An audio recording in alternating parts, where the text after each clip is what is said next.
नमस्कार दोस्तों, मैं हूं आपका दोस्त योगी। हम सुनाने वाले हैं एक बौद्ध सन्यासी की कहानी। आजकल के भागदौड़ भरी जिंदगी में हर व्यक्ति एक बेहतर जिंदगी की तलाश कर रहा है, लेकिन उनमें से कुछ ही लोग अपने लक्ष्यों को हासिल कर पाते हैं, जबकि ज्यादातर लोग अपने लक्ष्य तक पहुंच ही नहीं पाते हैं। हम जब भी लक्ष्य की ओर अपना कदम बढ़ाते हैं तो हमारे मन में तरह तरह के विचार उठने लगते हैं, जैसे कि मैं यह हासिल कर पाऊंगा या नहीं, इसमें तो बहुत समय लगेगा और मेरे पास तो इतना समय ही नहीं है। अगर मैं असफल हो गया तो लोग क्या कहेंगे।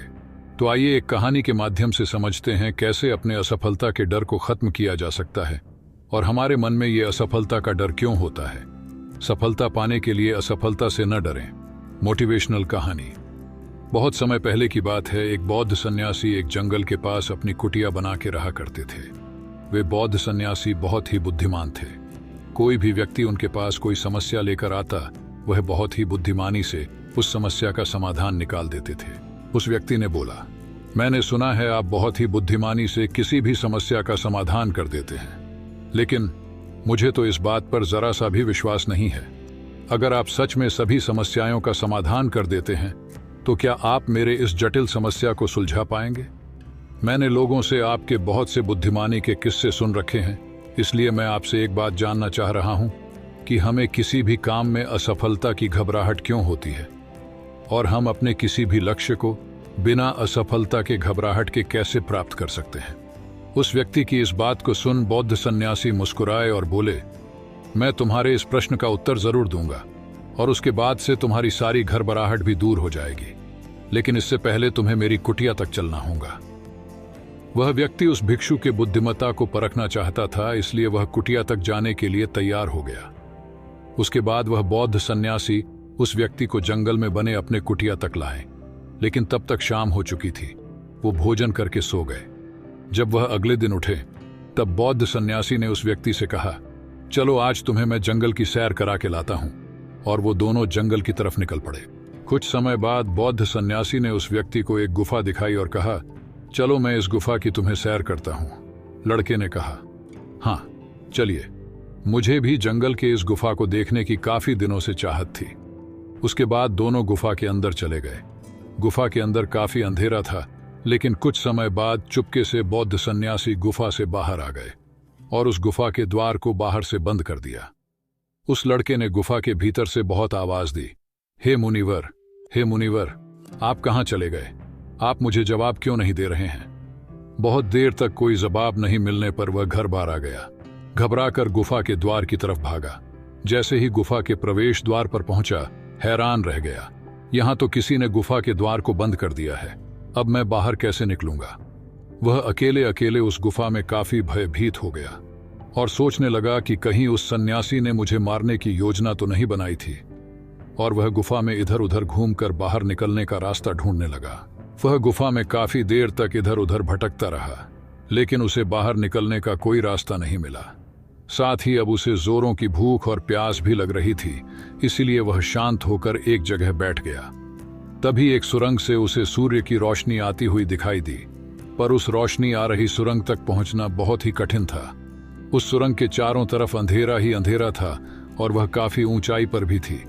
फिर भी वह तुरंत उठा और अपनी भूख प्यास को भूलकर अपना सारा ध्यान उस गुफा से बाहर निकलने में लगा दिया। काफी मेहनत और प्रयास करने के बाद वह सूर्य की रोशनी आने वाली सुरंग तक पहुंच गया। काफी देर तक वह सुरंग में ऊपर चढ़ता गया। तभी अचानक उसे वह सन्यासी हाथ आगे बढ़ाते हुए दिखा। वह लड़का झट से उस सन्यासी का हाथ पकड़ बाहर आ गया और बाहर आते ही उस सन्यासी पर गुस्सा करते हुए कहा, आप मुझे इस अंधेरी गुफा में छोड़कर अकेले क्यों आ गए? आपको पता है मैं कितना भयभीत हो गया हूं, मुझे कितने जोरों की प्यास लगी है। उस सन्यासी ने मुस्कुराते हुए उसे पानी दिए और बोले, तुम मेरी बातों को ध्यान से सुनाना। तुम उस गुफा से बाहर सिर्फ 2 कारणों से निकल पाए हो।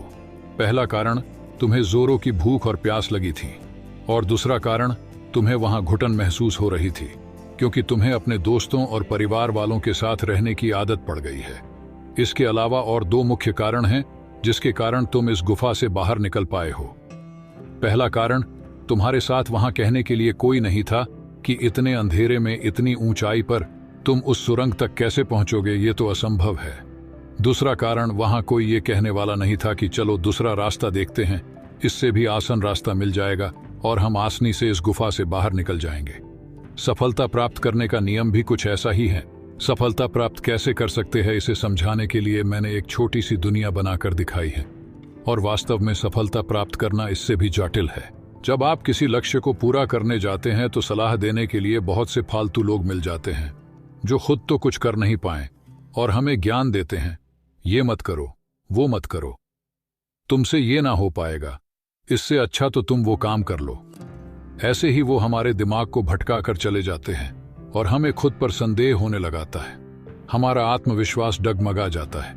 सफलता न मिलने का एक कारण ये भी है, सफलता पाने की प्रक्रिया थोड़ी लंबी होती है और हमारा मन घंटों घंटों में बदल जाता है, तो लक्ष्य को प्राप्त करने में सालों साल लग जाता है। ऐसे में हमारा मन कैसे नहीं बदलेगा? जब हमारा मन बदल जाता है तो हम उस रास्ते को छोड़ अलग अलग रास्ते अपनाने लगते हैं। परेशानियां हमें तभी दिखती हैं जब हमारा ध्यान हमारे लक्ष्य पर नहीं होता है। अगर सफलता हासिल करनी है तो अपना सारा ध्यान अपने लक्ष्य पर टिकाए रहो। मुनिवार की इन बातों को सुनकर उस व्यक्ति की आंखें खुल गईं और बोला, आप सच में बहुत बुद्धिमान हैं और मैं आपसे वादा करता हूं, मैं आपके इन बताई बातों को अपने जीवन में जरूर अपनाऊंगा। उम्मीद करते हैं आपको हमारी कहानी पसंद आई होगी, तो लाइक करना न भूलें।